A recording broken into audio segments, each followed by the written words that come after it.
I want to begin by asking you a personal question, and that is, can you think of any time or times in your life where you have felt true joy? And I don't mean happiness. We know there's a difference between the two. Happiness is more of a temporary, fleeting feeling, where joy is something rooted deep down in. And as I ask myself this question, I can think of several occasions off the top of my head.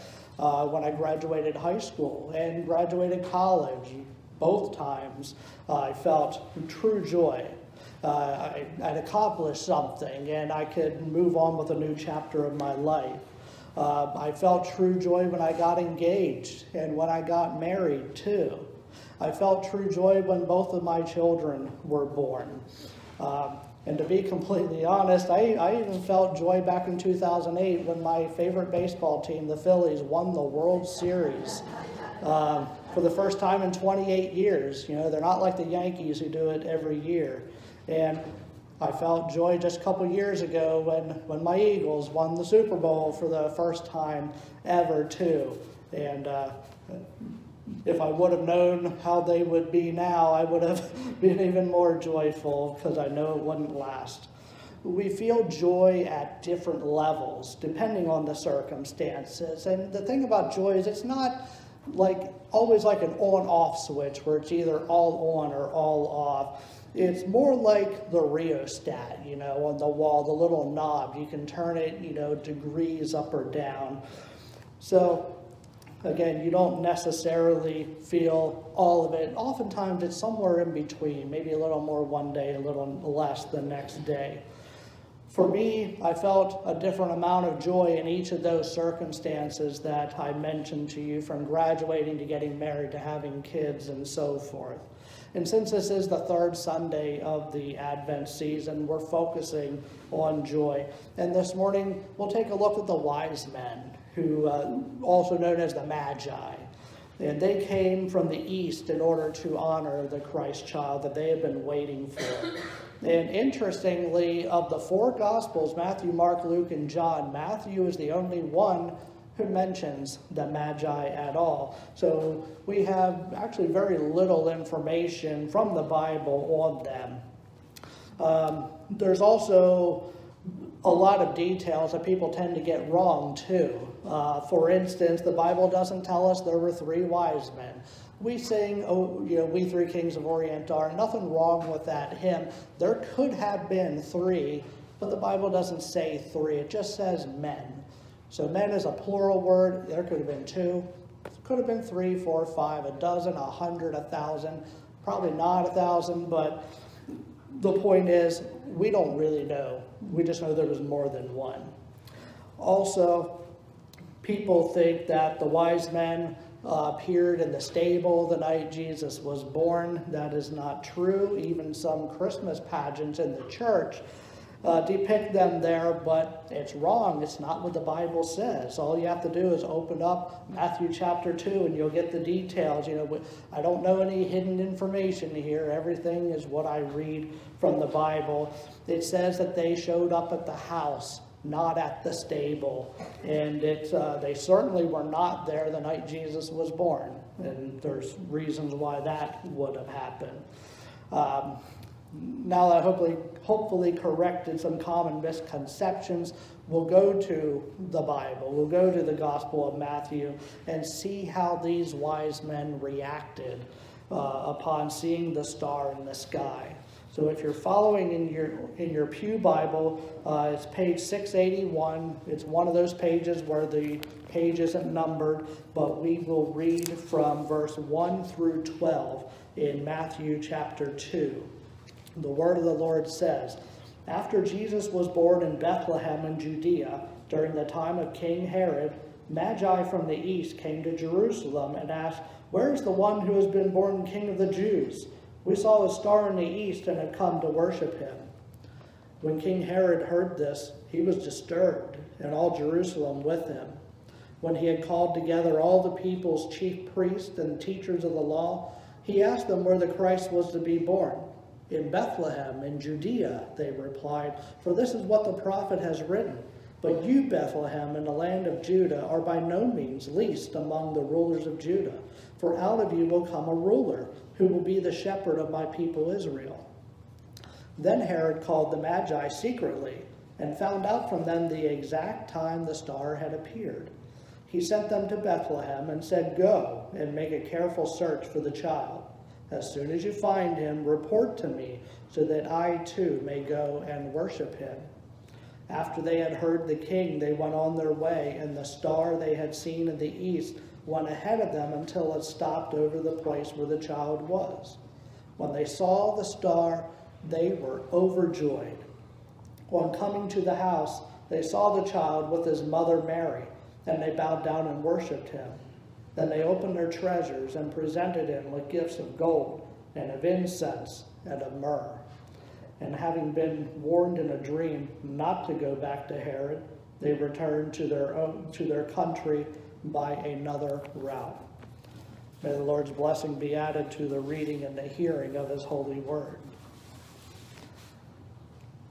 Without getting into too much of a description on the identities and the background of these magi, what we know for sure about them, first of all, is they were astronomers, more or less, putting it in modern terms. They always watched the stars in the sky, and they were specifically waiting for a certain star to appear. That alone says an awful lot right off the bat. So really, for literally hundreds of years before these specific men were born, the ones who came before them were looking at the sky and looking for a specific star, and the ones before them still looking for the same star. And all of those generations, imagine how discouraged they must have been. They were waiting their whole life for this star to appear. They lived their life, they died not seeing the star. Then the next generation hopes that they will be the one to be able to see it, but they end up dying before it appears, and so it goes. And then one night, that star finally appears in the sky.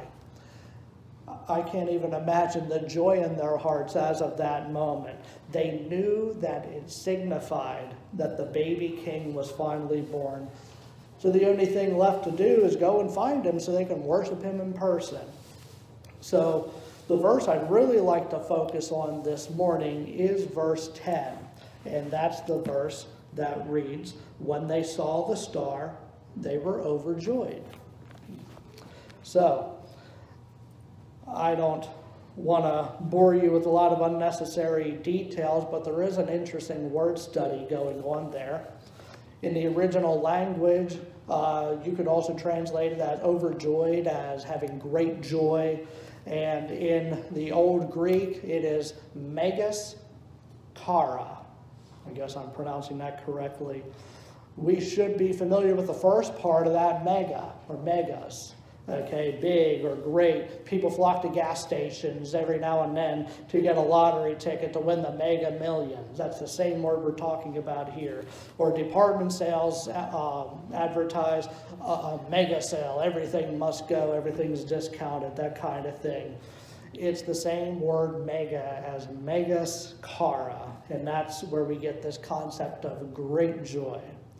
And this combination of words, the curious thing is, it only occurs in Matthew 2 and in just a couple other places in the New Testament. One is in Luke 24, you may be familiar, where it says the disciples had great joy after seeing Jesus' resurrection. Well, that would certainly give me great joy. And also in Acts 15, it says that the church had great joy upon hearing that the Gentiles were receiving Christ. And last place is in the very short one-page letter of 3 John, verse 4. And the Apostle John writes, "I have no greater joy, megas kara, than to hear that my children are walking in the truth." So in each of those instances I just mentioned, what's the source of great joy? There is something that is common there, and that is Jesus Christ. It is knowing that he is alive, knowing that people are receiving him, and knowing that believers are walking in his truth.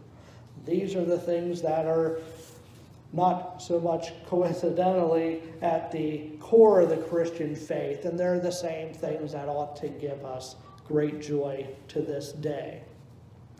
Now, get this though, we just talked about the Magi's megas chara here, their great joy, but really that's still not exactly what the text says. When you go to the New International Version that we read, it says overjoyed. Other translations say something like with exceeding great joy. They'll put an extra word in there. And that's even more than just great joy. Because there's an extra word in the original language that I left out there. And if you care at all, it's sphadra. I don't know anything that relates to nowadays, but it says sphadra megas chara. And why should we care about that? We should care because that happens to be the only situation, place in the New Testament where we see those three words together. Nowhere else. When the Magi saw the star in the sky, they had exceeding great joy. And so it says a lot about the significance of that situation. Nothing else in the Bible is described anyway as filling anyone with exceeding great joy. People have experienced joy, they've had great joy, but no one else in the Bible has displayed exceeding great joy. If you were one of the Magi, how do you suppose that you would act? As I said earlier, they're a group of astronomers. They're these men who've been waiting for literally, well, as a group, hundreds of years, but their entire lives virtually for a sign. And I know if I were them, I would certainly be overjoyed too. You see, these wise men had a unique story of how they literally came to Christ. They saw a star from far away in the east, and they followed it. Every Christian believer has a story of their own of how they came to Christ too. Some were moved to reevaluate their life through some kind of tragedy, and maybe they accepted Christ's comfort in their life and they responded to the Holy Spirit's call. Or maybe other people, I'm thinking of the author C.S. Lewis off the top of my head. He was convinced after years of careful study that Christianity and Jesus is the way. Or maybe for you it's something completely different. Again, we all have a unique story of how we've come to Christ and answer his call in our lives. What I want to do now is look at the Magi in terms of how they literally came to Christ, and it's a picture for us of how we to this day spiritually come to him. Well, the first step is simple enough. They saw the star in the sky. And that seems simple, but it's really the same way that anybody comes to understanding of who Jesus is. It is by sight. And what I mean by that is some people treat faith and sight as if they're completely different and separate concepts or ideas. Like you either walk by faith or you walk by sight, but really the two concepts work hand in hand very well together. When you possess true faith, you automatically have that sight. Now your eyes are open and you have seen a glimpse of who God really is.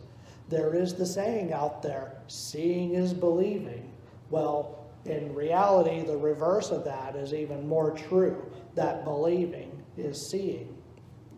The thing is that Christian faith is never blind. We never are called in the Bible to exercise a blind faith. Some faith that we have really no idea, no evidence behind it at all. That's not the Christian faith. The Bible tells us that God's mere existence is evident in the things that we see all around us. In Romans chapter 1 specifically, it says God's eternal power and divine nature are clearly seen, being understood from what has been made. And that's not even all that there is to it. For the Magi, it wasn't enough for them to just see the sign in the sky.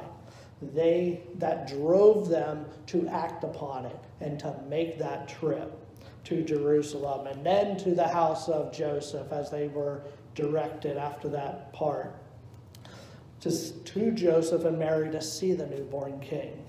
This is the strength of God's call in a person's life, to take you to places you never thought you'd go. And I can certainly vouch for that, because being completely honest, standing up here in front of you is not where I thought that I would be, say, 10 years ago. Mine wasn't a story of a desire to do this, like, yeah, that's what I want to do that when I get into my 30s. No, not really. But mine, like Christians everywhere, is just a story of obedience. It's not that I set out to do this. It's more that God opened certain doors. He made it evident to me, and then I walked through the doors at the right time. But he required me to take steps of faith along the way. And the opposite can also happen. The Bible teaches that if a man is so inclined, he has the ability, it's not taken away from him, to dig in his heels and to make a conscious effort to do his own thing and to reject the clear evidence that God has set before him. The Bible is full of examples on this, by the way. Take the rich young ruler in Luke 18. This was a man who asked Jesus, "What must I do to be saved?" And the mere fact that he asked the question in that way illustrated that he didn't even understand from the get-go that salvation is a gift of God, something that you can't do anything to get that gift. But Jesus picks up on that when he asks the question, what must I do to be saved? Jesus says, basically, he could have said, well, there's nothing you can do. Well, instead, he approached it in a way that illustrates to the man that his heart's focused on the wrong things. He's focused on material things, things down here, rather than the things of God. So that's why Jesus goes and says, okay, take all of your possessions, sell them, and give the money to the poor. That wasn't what the man wanted to hear, and Jesus knew that, which is why he took that route with him, because the Bible says this man had great possessions. He didn't want to leave the stuff that he had accumulated, and he didn't want to part with it. His is a story of one man who saw the evidence of God, but chose not to follow. Another example is in Mark 5, where Jesus goes to the land of the Gerasenes, and he encounters a man who's possessed by demons there. And this man had such strength that he could literally break these thick chains that bound him. And there were so many demons in him that they called themselves Legion. Well, Jesus commands the demons to leave the man and enter into a herd of pigs that were nearby. They run down a river and they drown. Now, when we read that, we lose here in the 20th century the cultural significance of that. Pigs in that area represented their whole economy. And so that was their food, that was their livelihood. And however many pigs this must have been, it was a big loss. This man that was formerly possessed was grateful for Jesus freeing him. But the other people in the area, not so happy with what happened there. Because get this, they would have rather had this man be tormented by demons the rest of his life on earth than to lose pigs, which represented their livelihood. Even nowadays, look what happens on the news. Do you ever notice, oftentimes, especially the local news, I'll pick on them a little bit, there's a difference in the way they report different stories. I just take notice to this every now and then. It's like you turn it on, another shooting in Harrisburg happened, ho-hum, one man dead, suspect in custody. And then after commercial break, they come back and then, well, now they report on an instance of animal cruelty. Well, that's different. I'm an animal lover. I had dogs growing up. I have a cat that I love, whatever. But you can hear the anguish in their voice when they talk about these poor dogs and they were bleeding and malnourished and beaten. And I asked myself, before the commercial, I didn't see this the way they were reporting a man that was killed over in Harrisburg. Not so much anguish in that story, and it's just a sad reflection of society now, where we devalue some human life more than animals even. Moving on from that, look at what we have in this situation with this demon-possessed man, though. It shows us both ends of the spectrum. We have a man possessed by demons, and he saw Jesus, and he offered to follow Jesus, while others saw Jesus and the things he was capable of doing, but like the rich young ruler, he decided not to follow Jesus. At the end of the story, this man who had formerly been possessed by demons, he's begging Jesus, let me go with you. I want to follow you and do all these things. But Jesus refuses his request. And we scratch our heads when we read that first. Jesus knew that this man could reach a lot more people where he was at, so he didn't need him to go with him.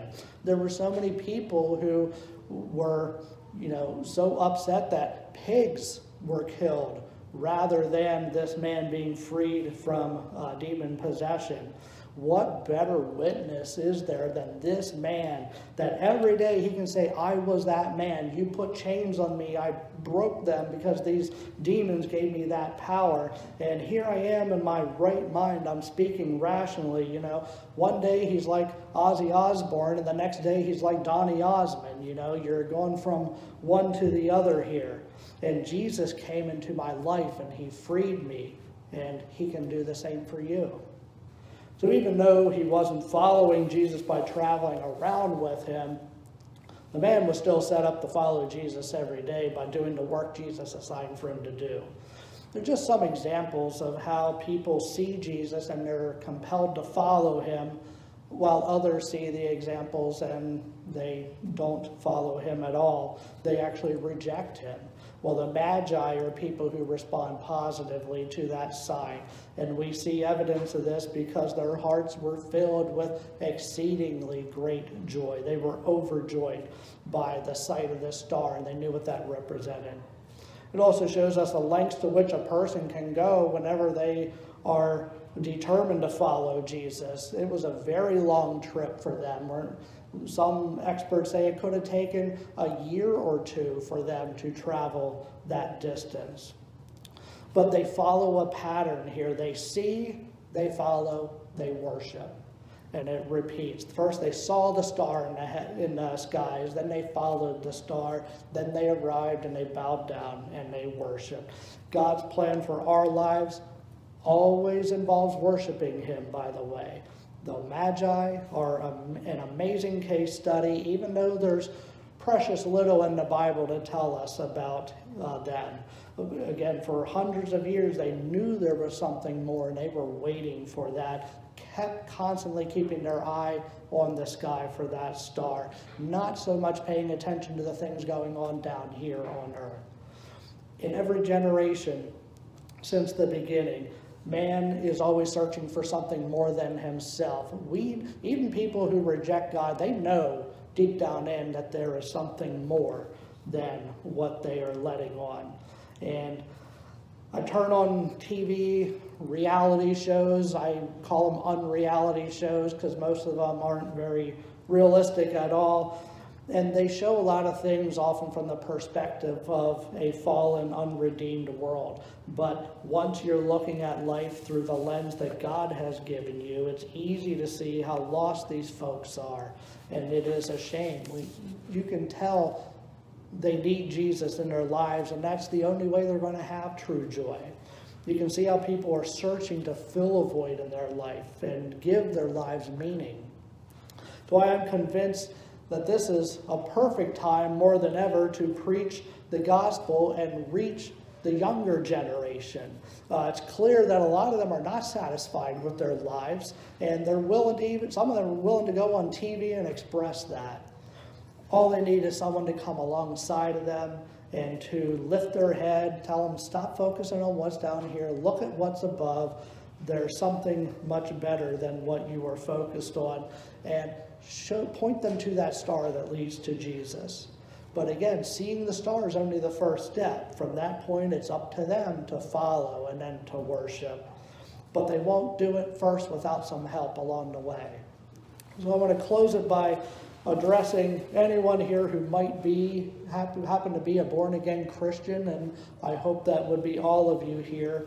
Like the Magi, is your life marked by exceeding great joy?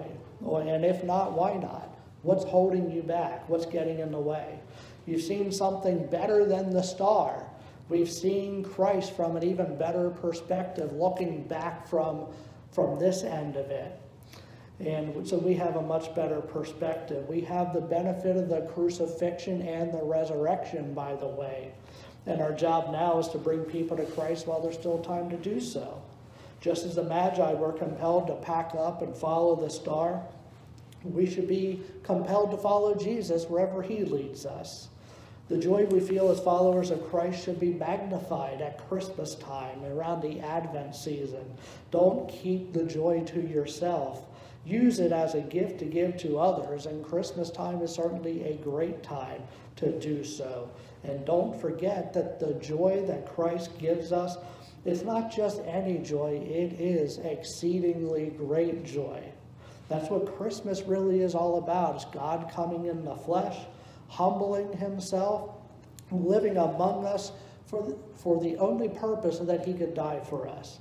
It's true love that gives us exceedingly great joy, and it starts with that baby in the manger that we remember on Christmas Day. Let's bow our heads and close out with a word of prayer.